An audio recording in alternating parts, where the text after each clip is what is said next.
السلام علیکم دوستو، کیسے ہیں آپ سب؟ میں زبینہ فیاض ایک بار پھر آپ کے ساتھ میں شروع کر رہی ہوں Nihal by the name Sajjad episode number 2۔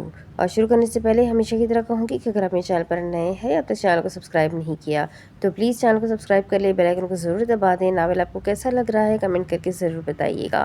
تو چلیے ہم اس ناول کو آگے سٹارٹ کرتے ہیں۔ ہائی کورٹ اسلام آباد کی آب و ہوا میں غرور تھا جو کبھی وہاں آنے والوں کو مایوس نہیں کیا کرتا تھا۔ ہائی کورٹ کے باہر کا منظر دلکشی اور رنگینی سے بھرپور تھا، جو اس جگہ کی اہمیت عکاسی کرتا تھا، جہاں شاذ و نادر انصاف ملتا تھا، لیکن ملتا ضرور تھا۔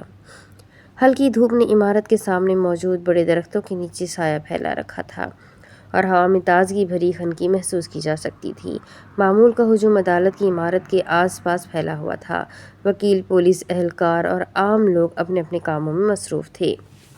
کچھ لوگ عدالت کی طرف جلدی میں قدم بڑھا رہے تھے، کچھ تیز تیز قدموں سے باہر آ رہے تھے۔ ہر کسی کی اپنی ایک کہانی تھی اور ہر کوئی اپنی غرض اور امیدوں کے ساتھ یہاں آتا تھا۔ اسی ہجوم کے درمیان تم ذرا ٹھہر کر اسے دیکھو، جو اپنے مخصوص انداز میں دروازے سے باہر نکلتی نظر آ رہی تھی، ارد گرد کے سنجیدہ ماحول سے بے نیاز۔ عام دنوں میں بھی وہ ایسی ہی نظر آتی تھی۔ اس نے سیاہ رنگ کے کوٹ کے ساتھ سفید رنگ کا لباس پہن رکھا تھا، گردن میں لپیٹا ہوا سفید دوپٹہ ہوا میں نرم لہروں کی طرح لہرایا تو اس نے سلیقے سے اسے سیٹ کیا۔ اس کے گلے میں چھری کی شکل کا ایک خوبصورت لاکٹ موجود تھا، جو چمکدار دھاتی چین میں لٹکا ہوا تھا۔ چھری پر پیچیدہ نقاشی تھی جو اسے نہایت دلکش بنا رہی تھی۔ لاکٹ کی بلیڈ پر K2 کا لفظ نمایاں طور پر درج تھا اور اس کے ساتھ ایک خوبصورت منظر کندہ کیا گیا تھا، جس میں پہاڑی سلسلہ اور جنگلات دکھائی دیتے تھے۔ اس کی گہری بھوری آنکھوں کی چمک بتا رہی تھی کہ آج کا دن بھی اس کے لیے کامیابی لے کر آیا تھا۔ اس نے عدالت کے باہر کھڑے لوگوں کو ایک نظر دیکھا، پھر سے اپنے دوپٹے کو درست کیا جس سے گلے کا لاکٹ چھپ گیا۔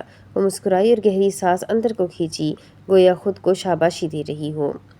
اس نے ایک پل کے لیے خود کو اس لمحے کا لطف اٹھانے دیا۔ سبزہ زار تک پہنچنے کے بعد اس نے یاہو کا ایک بلند نعرہ لگایا۔ لوگ اس کی جانب متوجہ ہوئے اور حیرت سے دیکھنے لگے۔ یہاں سنجیدہ اور پیشہ ور وکیل کام کرتے تھے اور اسے دیکھ کر لگتا تھا کہ وہ سنجیدہ ہے اور نہ ہی پیشہ ور۔ عام لوگوں کو اس کی حرکت ذرا ناگوار گزری۔ ساتھی وکلاء نے اسے تعصب سے دیکھا، کچھ نے خفیہ مسکراہٹ کے ساتھ اس کی جرأت مندی کو سراہا بھی، جبکہ کئی نے سر جھٹک کر اسے غیر ضروری عمل قرار دیا اور اپنے کام میں لگے رہے۔